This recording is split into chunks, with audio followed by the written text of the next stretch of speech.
Limpalay. Thank you very much, Mr Speaker. Mr Speaker, I'm standing along with my colleagues to speak in support of the bill, and as I heard Jacinda Ardern say before me, Mr Speaker, I too am very sad to not be a member of the Justice and Electorals Select Committee chaired by the amazing Chester Burrows over there, smiling proudly.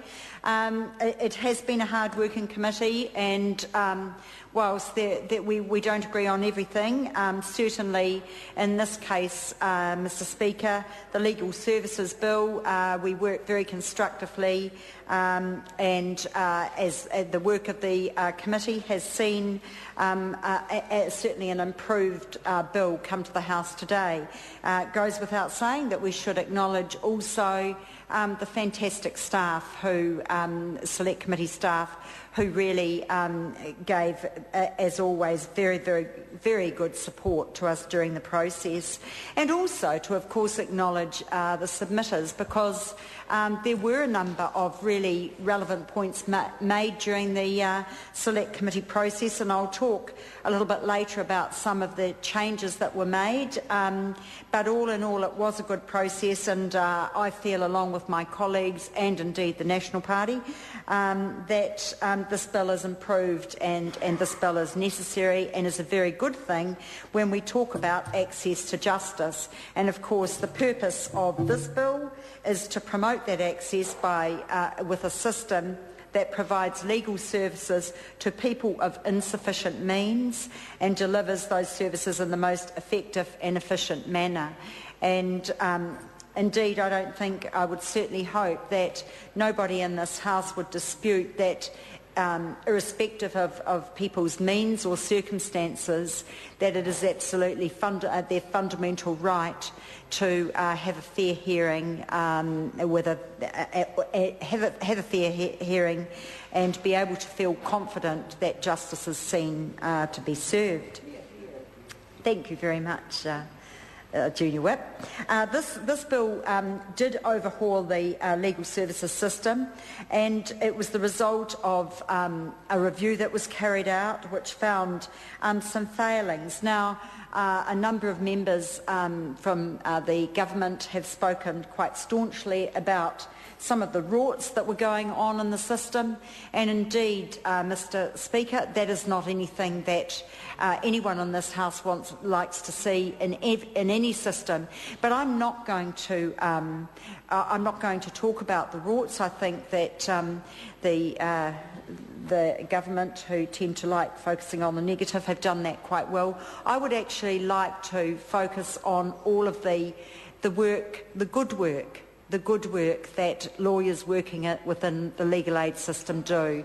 And for many, whilst for some it may have been the ability to earn a tremendous amount of money, for many others they could be working in other areas of law and making, frankly, a lot more money, but they choose to do this from a very principled position. So I really want to stand in this House and acknowledge the contribution and the commitment of those lawyers. We do believe, Mr Speaker, that the reforms are positive, and especially the emphasis on the public defender system and community law centres, and we're very pleased that there will be a focus on delivering good quality.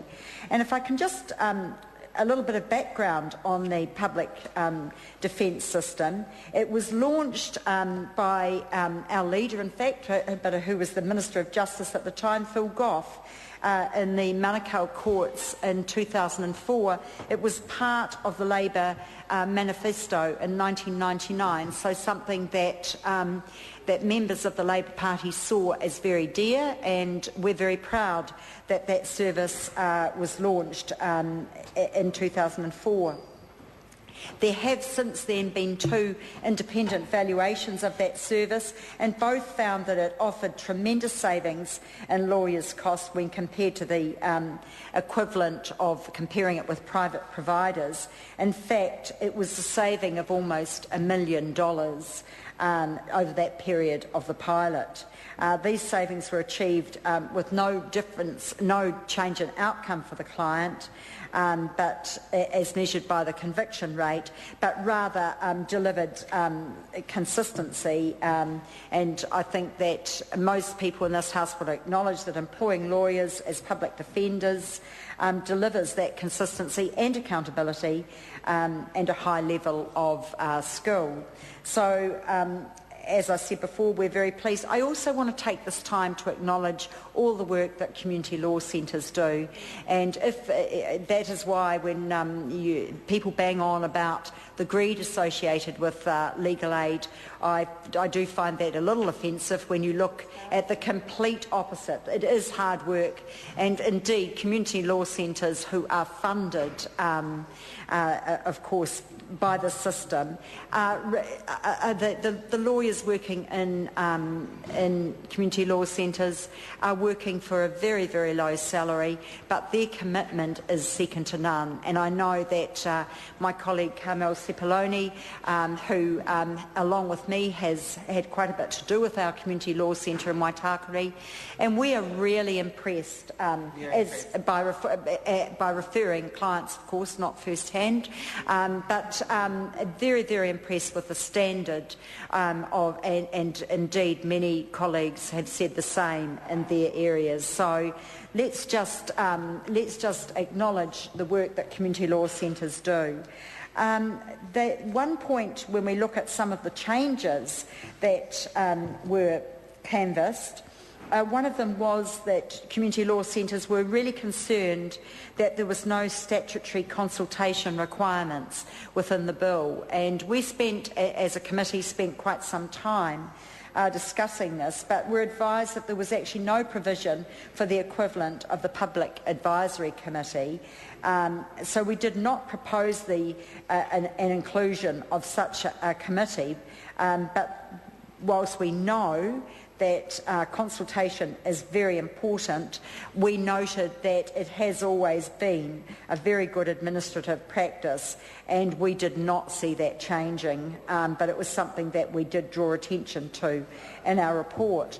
There was also considerable debate around the preferred lawyer, that for low levels of crime, there was a few submissions, not a great number, who argued that for access to justice, that the accused should have the right to always pick their preferred lawyer in this case. We gave that careful consideration but didn't recommend changes. Of course, if for more serious crimes or being accused of more serious crimes, of course, but for those crimes that people have been accused of at a lower level, the committee, and unanimously the committee, felt quite confident that a good level of service would be delivered, but it certainly was considered. As I said before, Mr. Speaker, these are improvements to the legal services, the provision of legal services in this country, and it's very good to have a meeting of minds on those issues. It's certainly very good to have a report that comes back that all the members agree with. You compare that, and that's what I think is so strange, when you compare that with that ridiculous 3 strikes legislation that does nothing for justice in this country, but actually is a cost, a justice cost, and it's really quite ridiculous that that Parliament's time's been wasted, and that taxpayers' money's been wasted on a ridiculous piece of legislation like that. That does nothing. That does nothing to to address crime in New Zealand. It is rather a deal with the ACT Party to keep to make them feel in some way relevant to this Parliament. And I think it's a pretty sad day, Mr Speaker, when legislation is passed for that reason. Having said that, though, this bill is a good bill. It is going to improve legal services, and that's a good thing. Certainly we see the public sector being decimated by the cuts there, but at least this is something positive that is happening for the delivery of justice. Thank you very much, Mr Speaker.